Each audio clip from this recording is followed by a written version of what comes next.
ओम का श्रावण में चंदु पुंदी पहुले बेचम समर्पयामि नमो नमः इष्ट ले पर उपचार ले सावित्री जय विजय देव सेना स्वास्थ्य जब काय की तस्वीर रख लो कोई कपड़ा बाबू ये कौन लड़को लक्ष्मी पास समर्पयामि नमो नमः याते सर्वते लक्ष्मी रूपेण संतनाम करते नमस्ते राहुल बृहस्पति ब्रह्मस्ते नयज्ञमते यज्ञपति देवता देवता मतो तिलकल्ला इष्ट देवा देवता बृहस्पति देवते नमो गणेभ्यो गणपति विश्वो नमो व्रातेभ्यो व्रातस्पति विश्वो नमो रूपेभ्यो विश्वरूपे विश्वो नमो पुष्पम दुपम दीपम देवतम के सारे सुखों को भोकर बैकुंठ धाम को चला गया। इति श्री सतत्रेवा खंडे दत्ते बोल सत्रा भगवान की जय।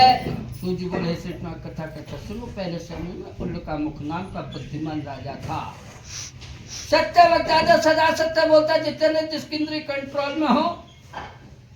रोजाना मंदिरों में जाता देव स्थान देवताओं का स्थान मंदिर तो नहीं इसको भी कहा गया है इस मकान को भी। गरीबों को धंधे को उनका शुरू करता तो उसकी पत्नी बहुत सुंदर जैसे कमल का तरह चेहरा खिला हुआ। सती जो पतिव्रत धर्म को मानते तो सती कहते साधु जो फैशन ना करते जैसे चाचा नेपाल है ऐसे साधारण। भद्रशिला नदियां गंगा यमुना सरस्वती सीता भद्रशिला नदी के किनारे उन्होंने सत्य कौरत के समक्ष साधु नाम का एक बनिया है उसके पास व्यापार के बहुत सा धम था नाव को किनारे पर ठहरा कर राजा के पास गया। राजा कौरत कहते उन्हें के साथ हे राजा मत से आपका आकर्षण मेरे सुनने के साथ मुझे बताइए।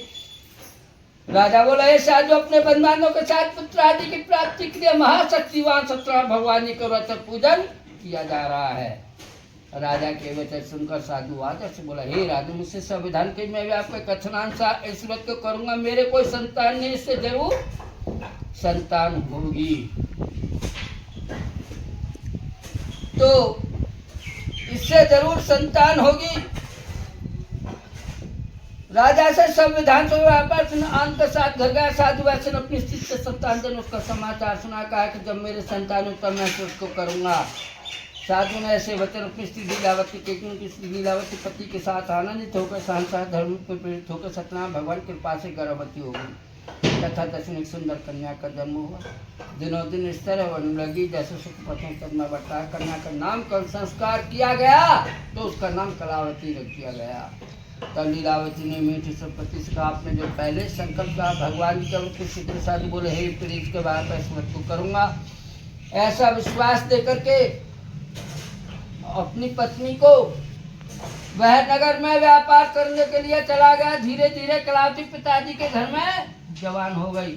लौटने पर साधु ने जननगर में सत्य के साथ अपनी पुत्री को देखा। तुरंत दूत बुलाकर कहा पुत्री के वास्ते को सुवते कल्याण। साधु क्या क्या कर दूत कंचनपुर नगर पहुंचा। अब रोके तो करने तो एक झटके में कर दी पास। गायत्री फूंक तो मत मारे।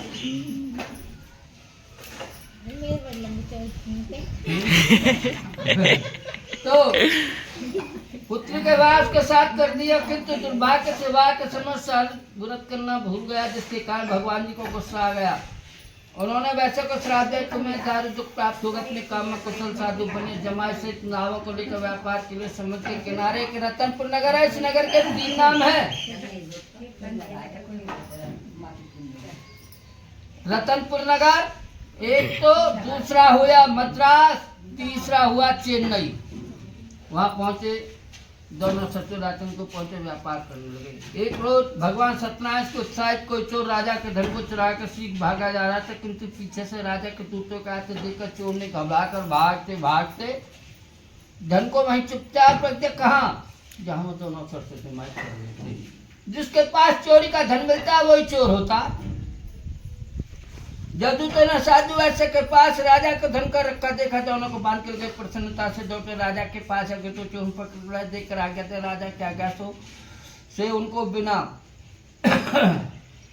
बिना विचारे बिना उनकी बात सुने आज्ञा राजा ने आज्ञा दे दी और उनको कठिन कारावास में बना दिया। उन सबका धन भी राजा ने छीन लिया उसके श्राप से। उनकी पत्नी के घर पर बहुत दुखी, घर पर जो धन था उसे चोर चुरा कर ले गए। शारीरिक भूख लगी रोटी को ब्योंकने, मानसिक और दोनों ससुर जमाई लोग सर की जेल में बंद गए। भूख प्यासे थी, खुद करने की चिंता में कलाते पंडित जी महाराज के यहाँ गई। वहां उसने सत्यनारायण भगवान जी को व्रत देखा, कथा सुनी और फिर साथ घर कर रात होगी तो घर को गई। माता ने कलातुर के पुत्र तक कहा तेरे मन में क्या विचार है? कलातुर माता जी मैंने एक ब्राह्मण के घर सत्यनारायण भगवान के व्रत होते देखा है। आजकल की कलावती कैसे बता मैं ना, पहले तो घर की पूछ ही ना, और जो गलती से पूछ रहे तो बताया कि ना जो कहते मैं वहीं तक गई। वो हन की सबसे बड़ी बीमारी, कहीं भी जाओ। तो क्या बताया कन्या के व्रत सुनकर कलावती माता जी में एक ब्राह्मण के घर गई। मैंने वहाँ सत्यनारायण भगवान के व्रत होते देखा। कन्या के व्रत सुनकर लीलावती भगवान के पूजन की तैयारी करने लगी। लीलावती ने परिवार और बनवास से सत्यनारायण भगवान पूजन किया और वर मांगा कि मेरे पति दामाद श्री घर आ जाओ। साथ ही प्रार्थना तुम सबका अपराध क्षमा करो। सत्यनारायण भगवान जी सबसे खुश हुए। राजन के तो सबने दर्शन देखा कि ये राजन दोनों बंधु वैसे प्रार्थना छोड़ दो, उन सबका धन जो तुमने ग्रहण किया, नहीं तो तेरा धनराशि 50 नष्ट कर दूंगा। राजा से ऐसे वचन कर भगवान जी इंतजार के सब राजन को सभा में अपना सब सुना। फिर सैनिक और आदि के दोनों वाणी पुत्र को कैद से मुक्त करके सभा में बुलाया जाए। दोनों ने आते राजा को नमस्कार कर राजा मीठे वचनों से अपनी वाणी से अपनी गलती की क्षमा मांगी। उसने मधुर वाणी में बोला कि मानवत भागवत कोई दुख नहीं है। ऐसा कहकर राजा उनको नए नए शासन पहनवाए। उनका जितना धन लिया था ठीक उससे दूना धन दे करके दोनों वह अपने घर को चल देती। श्री सतरेवा खंडे सत्यनारायण भगवान की जय। चले जा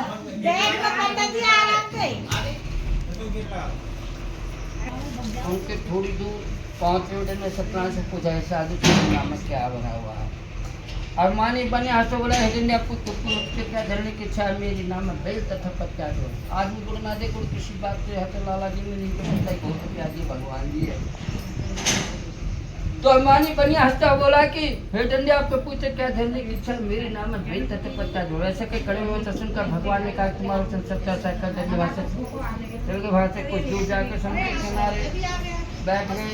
जमीन के जाने पर वह चिड़िया करने के खंबा के नाम में पेड़ पत्ता से कभी हो सके जल पे पड़ा। फिर मुँह अच्छा खोलने पर बहुत शोक प्रकट करने लगा तो उसके जमाई गुलाब शोक निकले नंदी महाराज का श्राप है, अतः हमन की सुन से तभी हमारी मनोकामना पूरी होगी। दामाद को मुख ले ऐसे वचन सुन करके दंडी महाराज के पास पहुंचे। भक्तिभाव से नमस्कार कर बोल मैंने साहब से झूठ बुलाते से अपराध को क्षमा करो, बैठो मत ना आ जाओ, क्षमा करो। ऐसा कहकर महान शोकत रोने लगा। तो दंडी भगवान के हे भाई तुमने आज्ञा से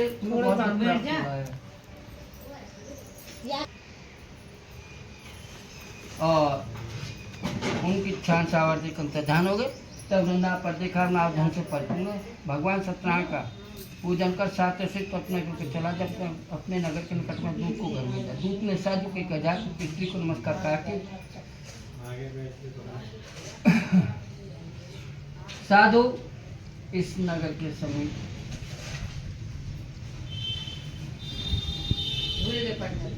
गई मैंने जो आप अपराध को क्षमा कर सके मानसिक भगवान के वाणी में आ गया मैं बार बार प्राप्त तूने मेरी पूजा को मोड़ दिया है। साधु बोले भगवान आप कुमार मोती ब्रह्मा जी आप ज्ञानी कैसे जान सके प्रसन्न मैं सामर्थ्य के अनुसार आपकी पूजा करूँगा, मेरी रक्षा करो। पहले सोना का मैं धन कर दो। उसके भक्ति भरे वचन सुनकर भगवान ने प्रसन्न होकर उसकी क्षण सावर्ती को ध्यान हो गए। तब उन्होंने आप पर देखकर नाप धन से पढ़ते हैं। फिर वह भगवान सत्यनारायण का पूजन कर साथ चला। जब नगर के निकट वो दूत को घर भेजा। दूत ने साधु के घर जाकर स्त्री को नमस्कार किया कि आपके पति और दामाद इस नगर के समीप आ चुके हैं।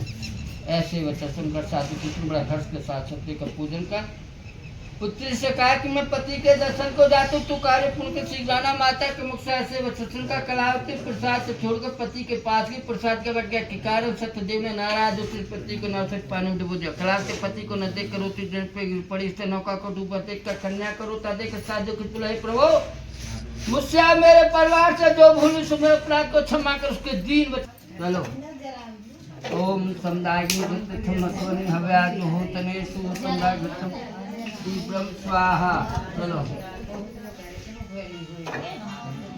ओम तंत्रवृक्षं स्वाहा। पाठ किया हो क्या? ओम अयंतात्मात्मजाच्युतवर्धीय चास्मन् पृथ्वी पश्य ब्रह्मचर्येन समेत स्वाहा। ओम अंत्यवर्धीय चास्मन् पृथ्वी पश्य ब्रह्मचर्येन समेत स्वाहा। ओम अंत्यवर्धीय चास्मन् पृथ्वी पश्य ब्रह्मचर्येन समेत स्वाहा। ओम अंत्यवर्धीय चास्मन् पृथ्वी पश्य ब्रह्मचर्येन समेत स्वाहा। ओम अंत्यवर्धीय चास्मन् पृथ्वी पशु ब्रह्मचर्येन समेत स्वाहा।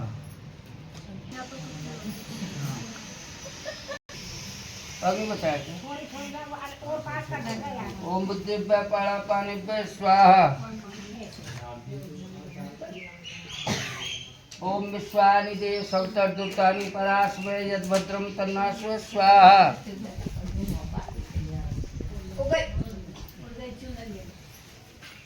ओम हिरण्यगर्भाय संवर्तिताग्रे भूतसेन सदाधार पृथ्वीदान्ते में स्वाहा। ओम प्रजापते नत्वदितानन्य स्वाहा। ओम तत्यंपिर्मोसी येते स्वाहा। छोड़ो। ओम पीछा को हो जा, पीछा को की चक्कर आ रही है और छोड़। ओम स्वाहा।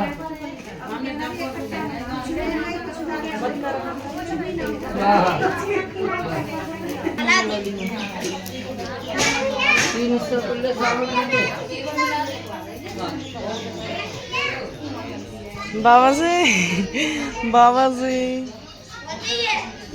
तो गाइस आप देख सकते हैं।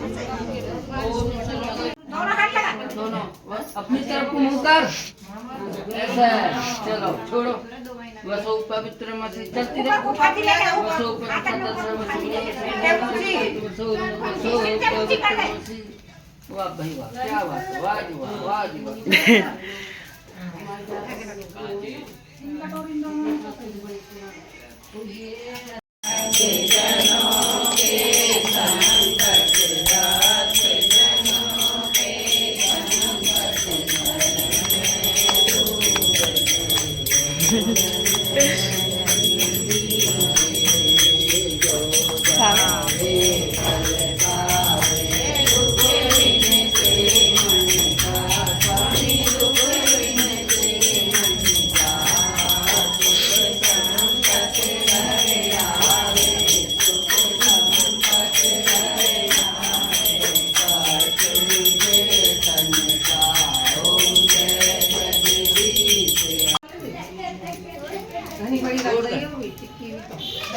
रखी किसने? ये टिक्की किसने रखी है?